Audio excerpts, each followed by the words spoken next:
మూడోసారి ప్రధాని అయిన తర్వాత మూడోసారి మన ఫస్ట్ తెలంగాణకు వస్తున్నారు. సో ఏర్పాట్లన్నీ ఎట్లా చేస్తున్నారు, స్వాగతం ఎలా పలుకుతారు అసలు? ఒకటి నిన్నటి రోజున జరిగినటువంటి రిజల్ట్స్ కూడా కార్యకర్తల్లో చాలా ఉత్సాహం ఉంది. ఇదంతా కూడా కార్యకర్తల సమీకరణ,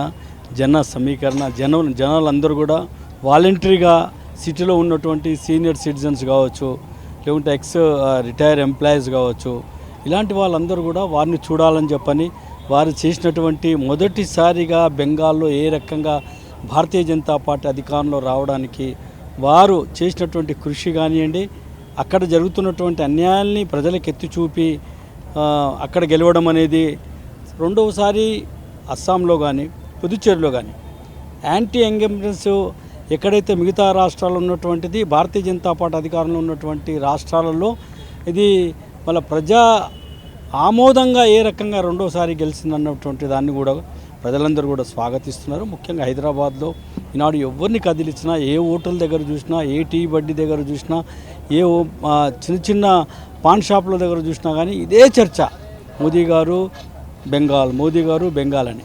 కాబట్టి కార్యకర్తలందరూ కూడా మేము చాలా పెద్ద ఎత్తున 2 లక్షల మంది సమీకరణ చేయాలని చెప్పని తెలంగాణ రాష్ట్రం మొత్తం నుంచి కూడా మేము ప్లాన్ చేస్తున్నాము. అందరూ కూడా ఉత్సాహంగా వస్తున్నారు, అన్ని ఏర్పాట్లు చేస్తున్నాం. మీరు చూస్తున్నారు ఏ రకంగా చాలా ఘనంగా ఏర్పాట్లు చేస్తున్నాం.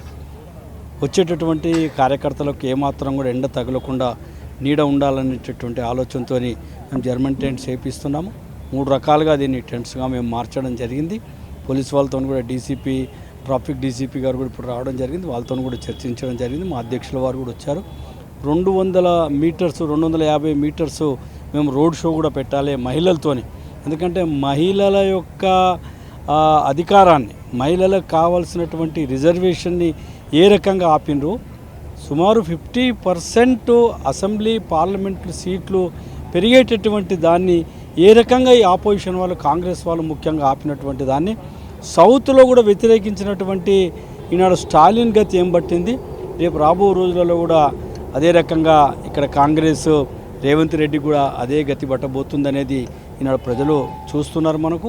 కాబట్టి అంత మహానుభావుడు మహిళల గురించి ఆలోచించి 50 సంవత్సరాల నుంచి డీలిమిటేషన్ జరిగినటువంటిది సక్రమమైన పద్ధతిలో జరిగినటువంటి దాన్ని ఈనాడు సరైనటువంటి పద్ధతిలో అందరికీ ఈక్వల్గా 50% సీట్లు పెంచి చేయాలన్నటువంటి దాన్ని వ్యతిరేకించినటువంటి వాళ్లకు రాబో రోజులలో బుద్ధి చెప్పాలని స్వాగతం మాత్రం బ్రహ్మాండంగా పలుకుతారని మేము ఆశిస్తున్నాం.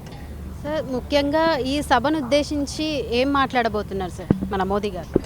ఒకటి, ప్రజలకు కావలసినటువంటి పేద ప్రజలకు, బడుగు బలహీన వర్గాలకు, మైనార్టీ వాళ్ళకు కావలసినటువంటి మహిళలకు వాళ్ళకు రావాల్సినటువంటి 33% వాళ్ళకి రావాల్సినటువంటి ఎంపీస్ 281 ఎంపీ సీట్లలో ఈనాడు మన మహిళా సోదరిమణులు అక్కడ పార్లమెంట్ మెంబర్స్గా అయ్యేవాళ్ళు, దాన్ని ఆపినటువంటి వాళ్ళు. దాంట్లో ఎస్సీ ఎస్టీ వాళ్లకు రిజర్వేషన్ రావాల్సినటువంటి దాన్ని ఆపినటువంటి వాళ్లకు సరైనటువంటి విషయం మీద అవగాహనతోని ప్రజల్ని చైతన్యవంతం చేయడానికి అదే రకంగా సుమారు 15 లక్షల కోట్ల రూపాయలు ఈ 12 సంవత్సరాలలో తెలంగాణ రాష్ట్రానికి, తెలంగాణ అభివృద్ధి గురించి మేము అధికారంలో లేకున్నా ఇక్కడ ఇచ్చినటువంటి విషయాన్ని కూడా వారు చెప్పబోతున్నారు. అదే రకంగా 7,300 కోట్ల రూపాయలది అభివృద్ధి కార్యక్రమాలు కూడా మరి వారు ఇక్కడ నుంచి భూమి పూజ కావచ్చు, లేకుంటే జాతికి అంకితం చేసేటటువంటి కార్యక్రమాలు కూడా నాకు ప్రారంభించబోతున్నారు. అది అఫీషియల్ ప్రోగ్రామ్, ఇదేమో పార్టీ కార్యక్రమం.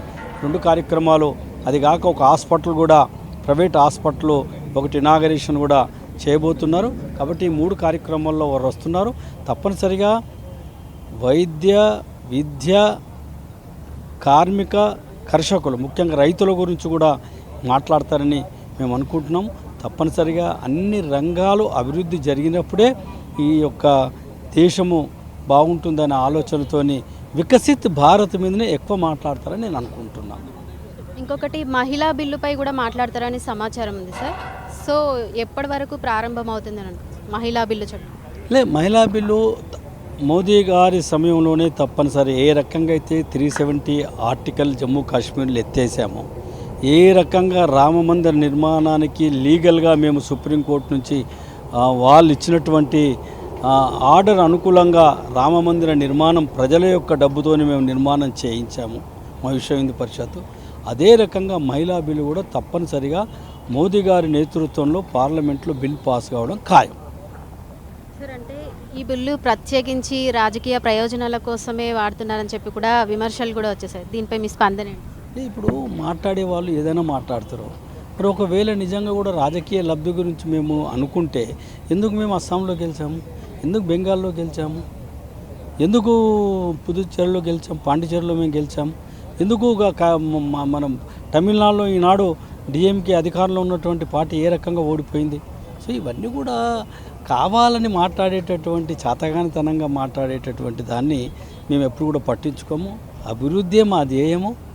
మహిళలే ఈ ప్రకృతితో సమానమైనటువంటి మహిళలు లేకుంటే ఈ సమాజమే లేదని బేటీ బచావ్ బేటీ పడావ్ అనేటటువంటి నినాదము 2014లో తీసుకున్నటువంటి నినాదం ఏదైతుందో ఆ నినాదం ఆధారంగానే ఈనాడు మహిళా రిజర్వేషన్ మీద కూడా అతి త్వరలోనే రిజర్వేషన్ జరుగుతుంది. ఎవరు ఎన్ని అడ్డంకులు చేసినా, ఎవరు ఎన్ని మాట్లాడినా కానీ తప్పనిసరిగా మహిళా బిల్ పాస్ అవి తీరుతుంది. మహిళలకు రిజర్వేషన్ రావడం ఖాయం. సార్ చివరిగా సార్ ఈ మహిళా రిజర్వేషన్ చట్టం ఏదైతే ఉందో గ్రామీణ ప్రాంతాల్లో మహిళలకు ఏ విధంగా ఉపయోగపడుతుంది సార్? ఇప్పుడు దేశం మొత్తంలో కూడా 100కి 65% వరకు ఇప్పుడు గ్రామీణ ప్రాంత ప్రజలే ఉన్నారు. అక్కడి నుంచే కదా మరి ఎంపీలు ఎమ్మెల్యేలు గెలిచేటటువంటిది. ఇప్పుడు సుమారు 4000 పైన చిలుకు ఎమ్మెల్యేలు ఉన్నారు. 6000 మంది ఎమ్మెల్యేలు అంటే సుమారు 33% అంటే 2000 మంది మహిళలు ఈనాడు ఎమ్మెల్యేలు కావడానికి అవకాశం ఉంటుంది కదా. అట్నే 281 మంది పార్లమెంటు సభ్యురాలు కావడానికి అవకాశం ఉంటుంది కదా. కాబట్టి గ్రామ ప్రాంతాలలో కూడా ఇవి ఉన్నాయి కదా, నగర స్థాయిలోనే కాకుండా గ్రామాలలో కూడా ఇవి ఉన్నాయి కదా. గ్రామ ప్రాంతంలో ఉన్నటువంటి వాళ్ళు కూడా మహిళలు ఎంపీలు ఎమ్మెల్యేలు అవుతారు కదా. కాబట్టి ఈనాడు అందరూ కూడా అన్ని విషయాలు తెలుసుకుంటున్నారు. దేశం మొత్తంలో ప్రపంచంలో ఏం జరిగినా క్షణాల మీద ప్రజలకు అవగాహనతోని ఈనాడు తెలుసుకుంటున్నారు. అందరికీ అవగాహన వచ్చింది. ఎవరు ఏం చేసిండ్రు, ఇప్పుడు ఎవరు ఏం చేస్తున్నారు, మా గురించి ఆలోచించేటటువంటి వాళ్ళెవరు. మోదీ లాంటి వ్యక్తి లేకుంటే ఈ దేశం యొక్క ఐక్యత, అఖండత, భద్రత, సనాతన ధర్మము గల్లీ నుంచి ఢిల్లీ వరకు, ఢిల్లీ నుంచి బార్డర్ వరకు, బార్డర్ నుంచి ప్రపంచ స్థాయిలో కూడా ఈనాడు భారతదేశ ఔన్నత్యాన్ని ఏ రకంగా చాటి చెప్తున్నటువంటి మహానుభావుడు. నిస్వార్థ భావనతోని కుటుంబం అనే ఆలోచన లేకుండా యావత్ 141 కోట్ల మంది నా కుటుంబమే అనేటటువంటి ఆలోచనతో పనిచేస్తున్నటువంటి ఆ మహానుభావుని ఆశీర్వదించడానికి తప్పనిసరిగా ప్రజలందరూ కూడా రేపు పెరేడ్ గ్రౌండ్కు వస్తారు.